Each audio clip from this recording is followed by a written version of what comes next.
morning, George. I was just having the loveliest dream. You were still here with me, and we were at a masque with Anne and the King, and we were dancing the Galliard and the Courant, and we were so lively.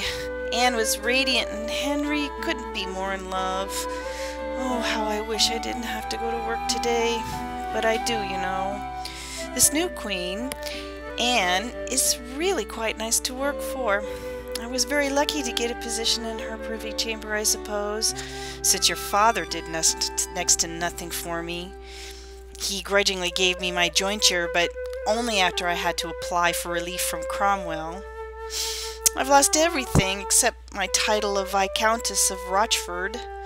Bewley is gone, all the Essex manors, everything. But you are my greatest loss. Oh, and I miss you so much.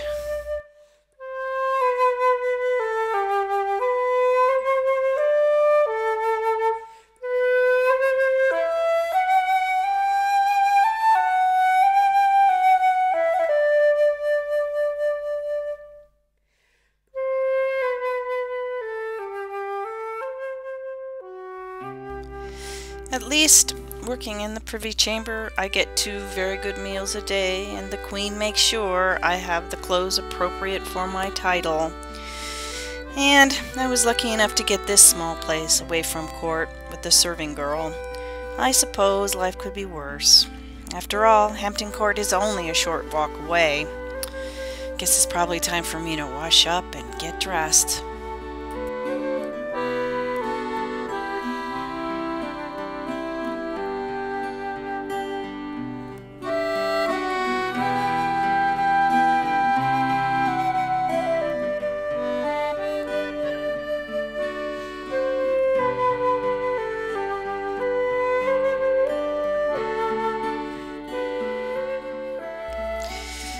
I really should look in those hand-carved trunks one of these days, just so I can remember having clothes of another color, other than black, that is.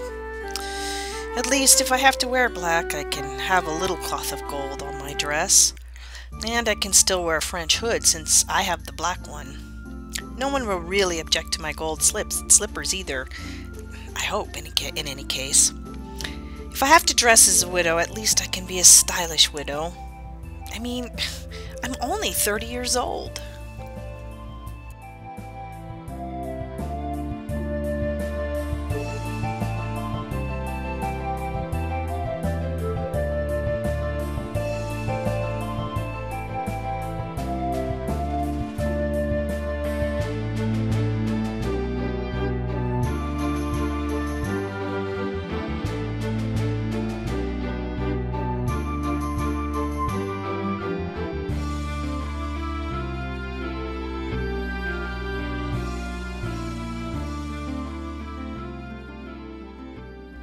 Good morning to you, Queen Anne. I was just upstairs telling your brother all my woes. Boy, I wish you were still here too. People are so wrong about our relationship, aren't they? You and I, we were like real sisters. And I know how close you were to your brother. But that didn't mean you did anything unnatural. No, I didn't say those things they said I did at the trial. They twisted everything around. I didn't offer anything they didn't already decide I was going to say. No, it was completely unfair and false.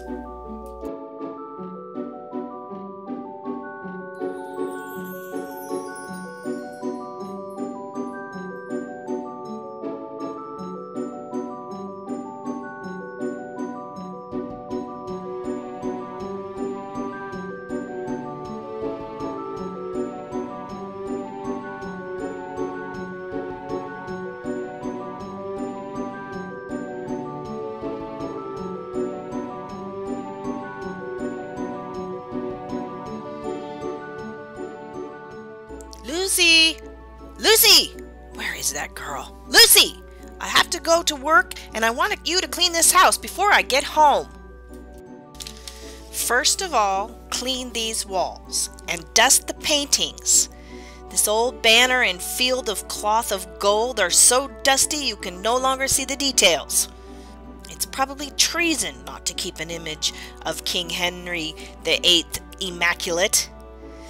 Then I want you to beat the dust out of the drapes. Please take care when you open and close them. They are made of the finest damask. And make sure you clean this floor too. One would think I live in a barn as dirty as things are around here.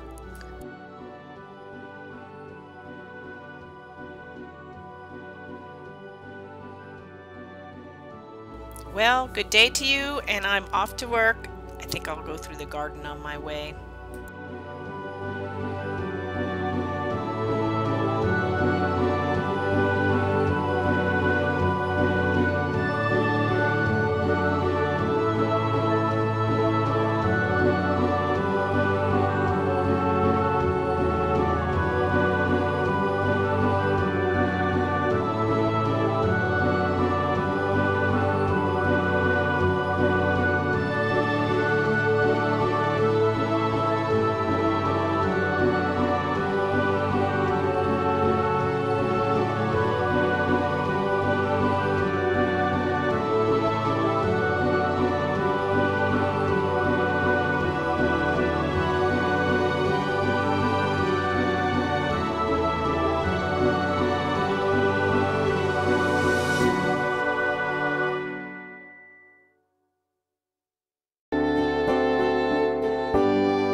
Yes, ma'am. I'll make sure to have it all cleaned. I need to go shopping and pick up some vegetables, and I will stop by the apothecary to get your medicine for your nervous condition. I'll also stop by the scribe's office again to see if he has that letter you've been waiting for. Is that all right, ma'am? All right, then. Have a good day. We'll see you on the morrow.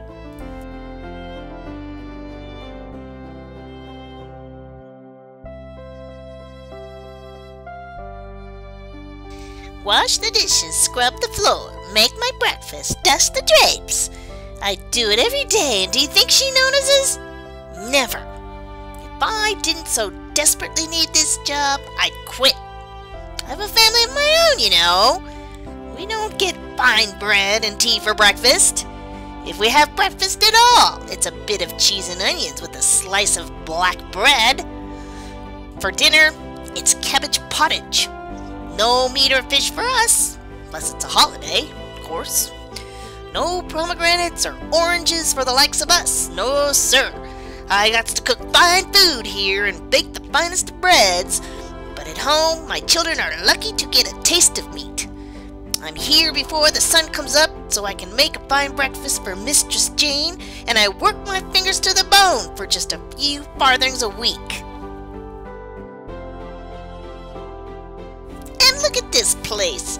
She's always crying about her money troubles, and yet she has fine oak furniture, shiny hardwood floors, expensive drapes of damask lace, and wool carpets. Even finely wood-paneled ceiling and walls. I don't know what she has to complain about.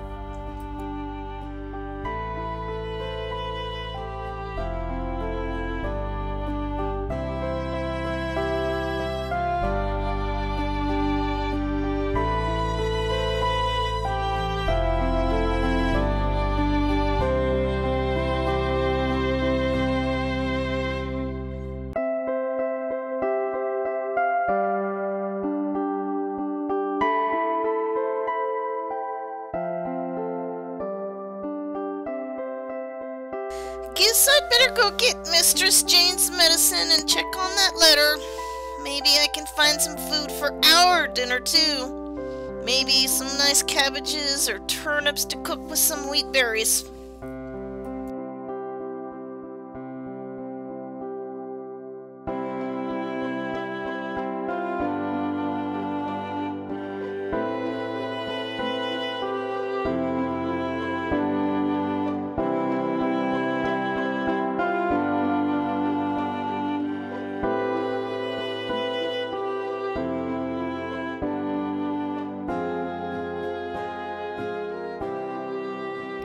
day, good sir. I've come for the Viscountess of Rochford's anxiety medicine. Is it ready? Why, thank you, sir. You may put that on her account.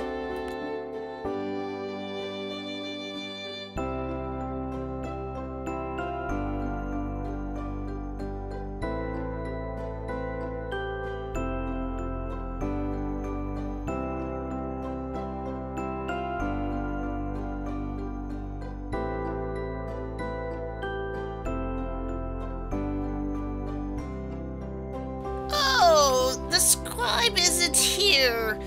Mistress Jane is going to be upset when I tell her I wasn't able to determine if that letter from her father-in-law, Sir Thomas Boleyn, has arrived with good news on her financial situation. That's too bad. Well, at least I got the anxiety medicine. Well, I think I'll stop at the alehouse for a pint of ale. I could really use it before I go back to drop everything off and get home to cook supper.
Good morning. I hope Her Majesty, Queen Anne of Cleves, is doing well today. You may let her know that I am here and that I will wait on her pleasure over near the fireplace and work on my embroidery until she comes down.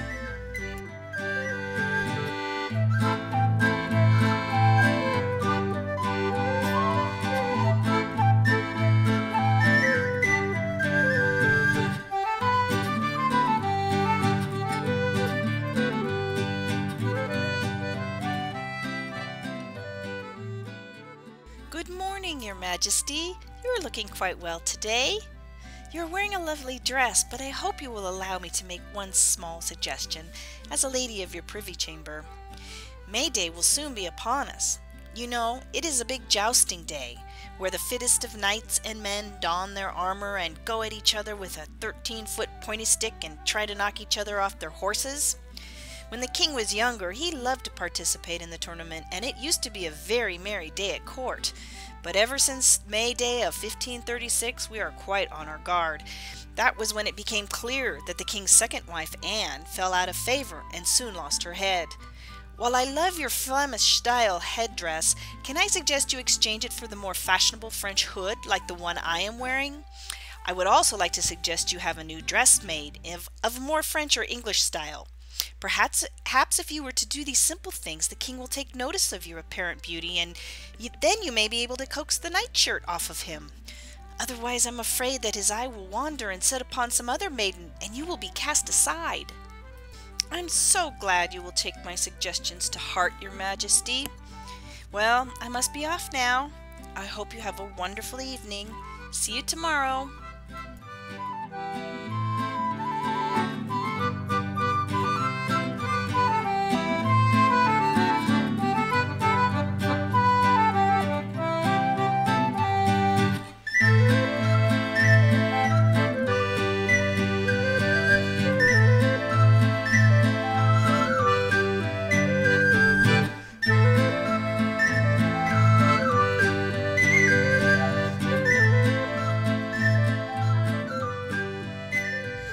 Yep, humble and loyal, that's me. It's a bit hard to be loyal to a dead husband, though. I'm young enough to be married again, but only with the king's permission, I suppose. It's just too bad George and I didn't have any children before they took his head. My life would be so different if we had. Well, at least Lucy left me some good ale and fragrant pears.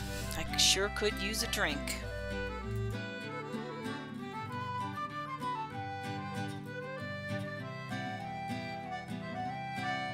I'm so worried about Anne of Cleves. It really doesn't appear that Henry has taken any interest in her at all. And now there are rumors that he has already fallen for little Kitty Howard.